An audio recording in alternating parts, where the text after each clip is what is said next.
Hello, my name is Mustafa Haghi, and today I'm going to give a brief overview on a paper that has been recently accepted for EMBC 2026. This work is a joint collaboration between Eclectic's team of Institute for Computer Engineering at Heidelberg University and Peter Leo Reichert Institute of Medical Informatics in TU Braunschweig and Biomedical School.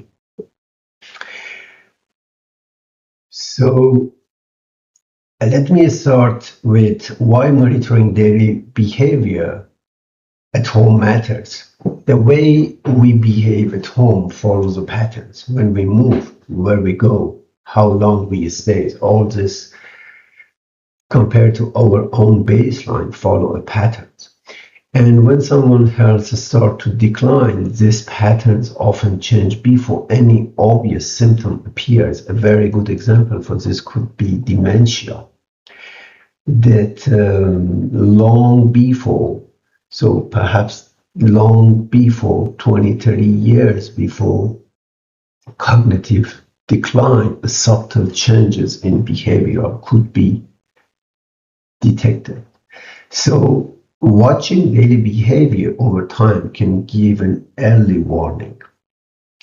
So the challenge is how to measure it. The three usual approaches that here we see, including wearable devices, questionnaires and clinics, and camera-based systems, falling short. Wearable devices give rich data in addition to behavioral data. They also support a very valuable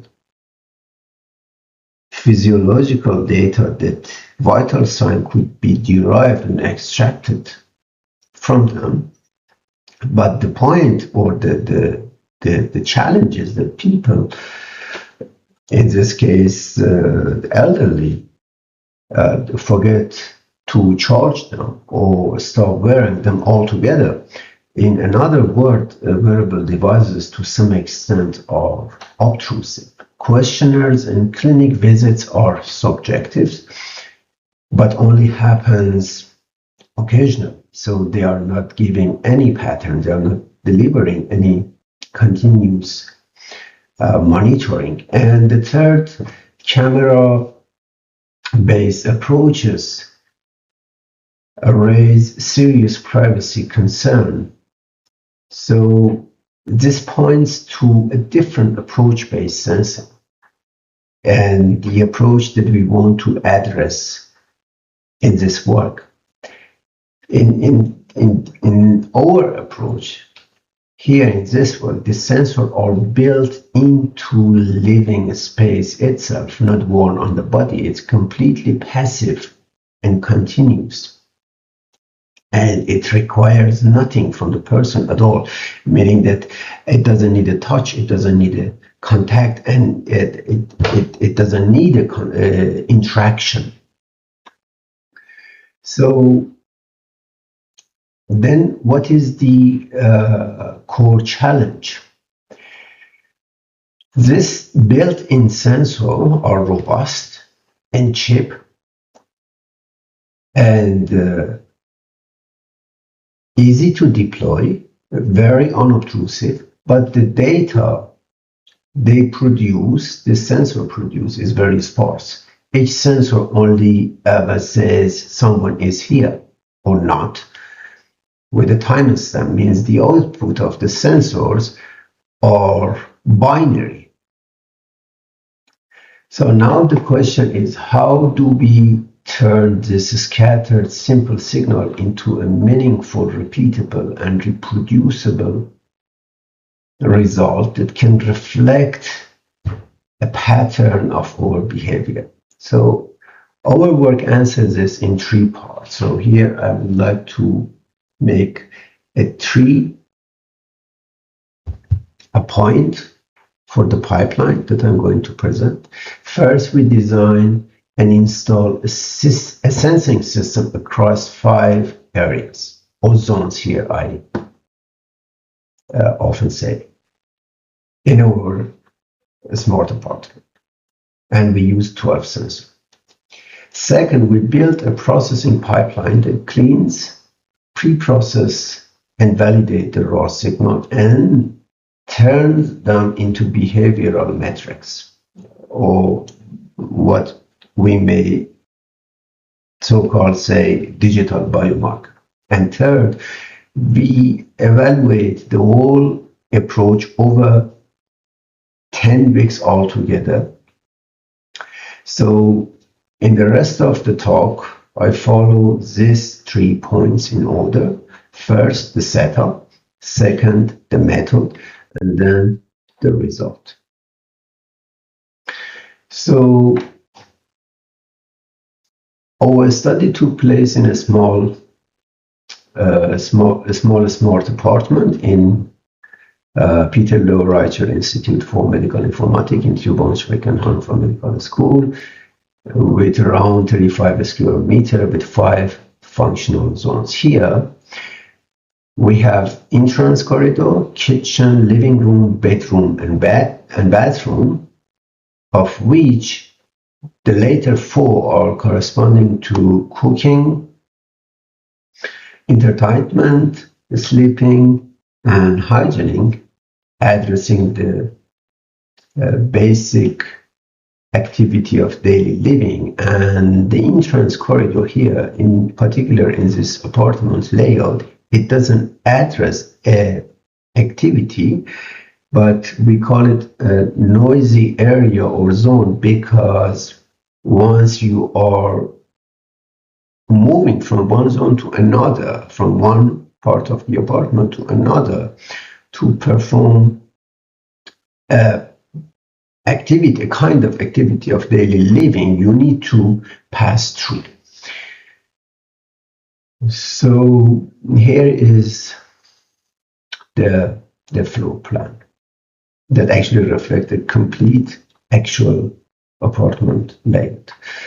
And then we see on the right side also the 12 sensors. 6 of them are ultrasonic distance sensor. We deployed each of the ultrasonic distance sensor on the boundary, meaning that in order to identify enter or exit of the subject to or from a zone. So they are, and this is important, that they are not measuring distance. So, but they only trigger when a subject crosses the line of sight of the sensor, that we could have it very small. In addition to that, we also have 3 pressure sensors, which have been deployed in a chair and sofa to detect when someone sits down. And we also deployed 2 loud cells plus 1 contact read sensor. And each of the sensors have been identified with 1 ID, and we have grouped them in different colors. So all of this sensor, so in particular for the pressure sensor or for sensitive resistor, they are connected to a ESP32 Arduino, and which is battery powered, and then transfer the data to over Bluetooth Low Energy to a Raspberry Pi, and then from the Raspberry Pi the data over wire or UART communication, they are integrated into the BASIS, which stands for Bus-Based Intelligence System, that acquire the data and collect the data from all over the apartment, from all the sensors, and finally store them in a data warehouse. So now the next point is that how we perform it.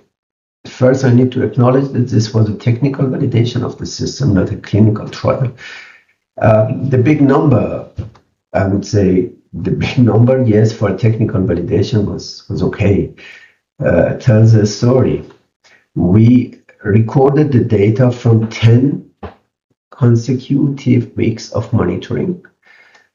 We recruited 3 participants who were graduate students, and we recorded data in a daily window from 8 in the morning to 6 in the evening, and it was completely unobtrusive.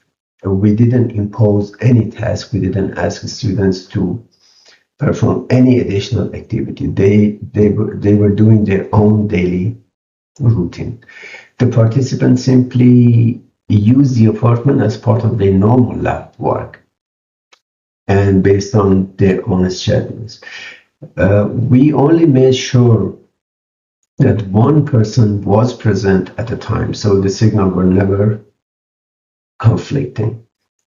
So for that, they kept the participant kept written notes on when they entered and left, which we used to cross-check the sensor data.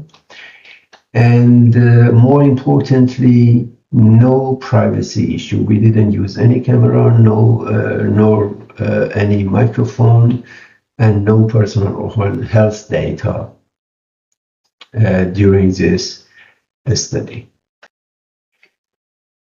So after that,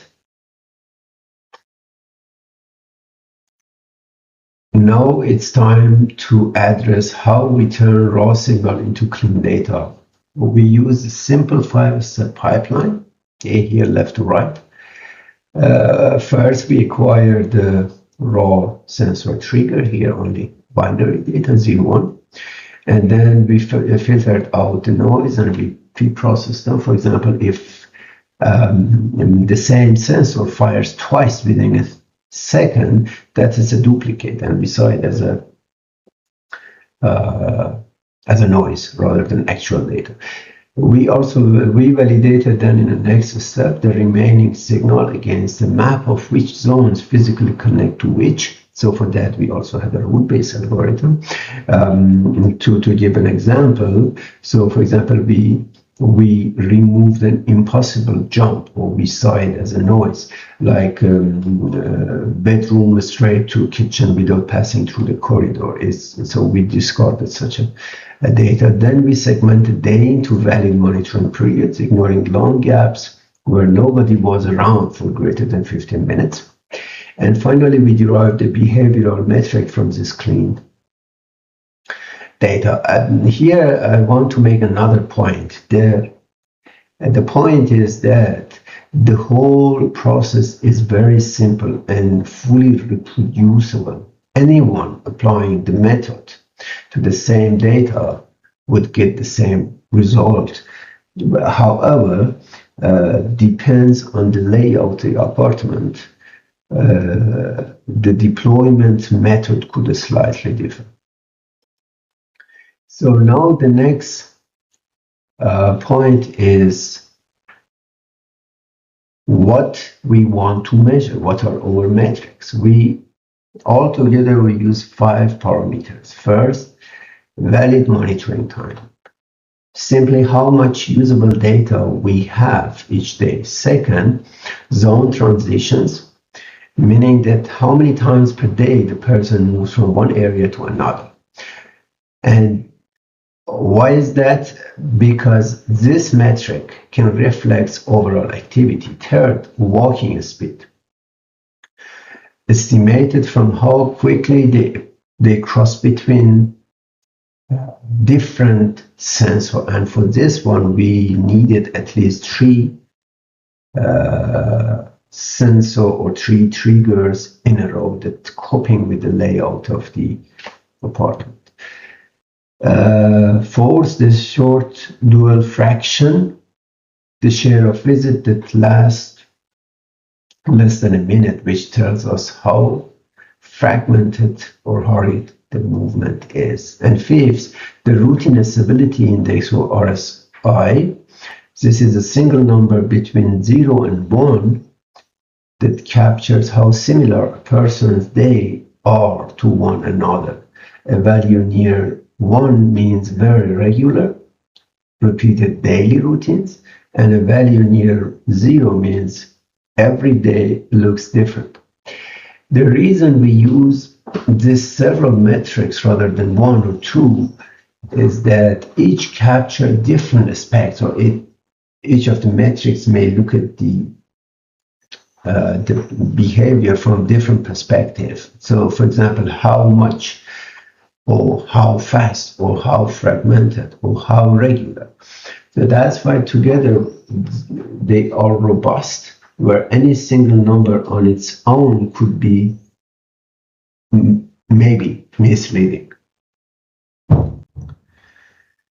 Moving to result, I would start with mobility.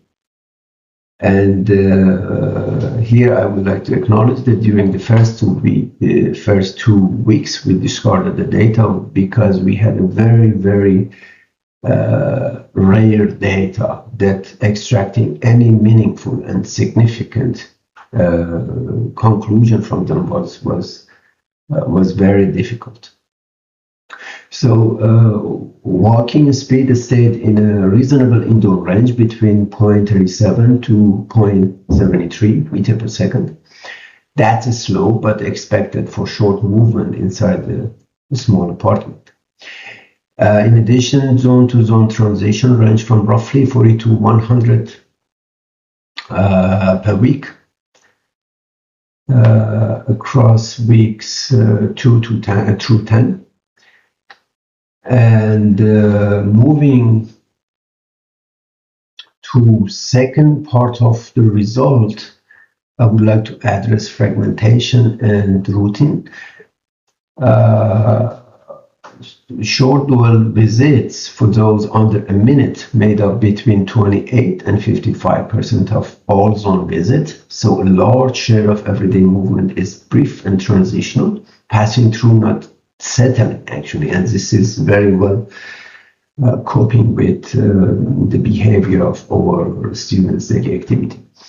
And the routing and stability index range from about very close to 0 to 0.61 across weeks. Weeks with a high value reflect repeated structured days, low values reflect more irregular schedules. The important thing is that a single number captures the whole week's regularity, exactly what you would want to track someone against their own baseline over time. And this very high variability also makes sense because we may have 3 different subjects in a day. So that explains it.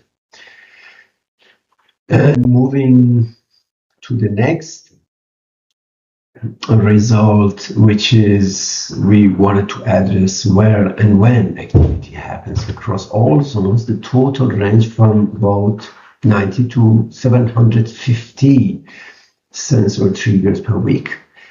And the noisy zone or noisy area or corridor, which we treated as a connecting zone rather than a real activity area, produce the most triggers, which it makes sense again because it's between, if you want to transit from one zone to another anyway, you need to go through it, and maybe not only one but 2 sensors in that area have been triggered.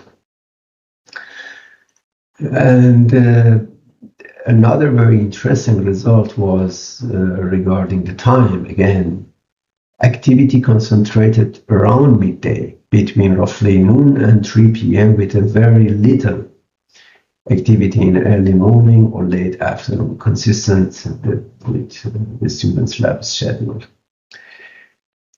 In addition to this, we had a real-time subject tracking that visualized the activity where the subject is now. And furthermore, we generated report, daily report, weekly report, and monthly report to make it comparable. So before I make my conclusion, I would like to articulate the limitation. This was first of all, this was a single apartment and with 3 participants, and we didn't have ground truth. So, and we didn't have any clinical population. This result only address or are for validating the method. They are not medical. evidence. To wrap up, 3 take-home messages.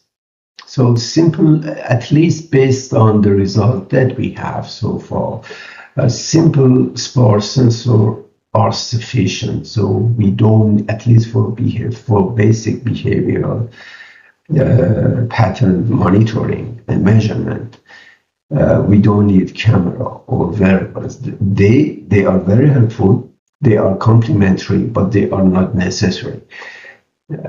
At least if we are not considering any particular condition for the subject. The behavior metrics held up over full 8 weeks of real use. And this gives a practical foundation for tracking people against their own habit over time. Thank you for attention. And if you may have any question, do not hesitate to contact me.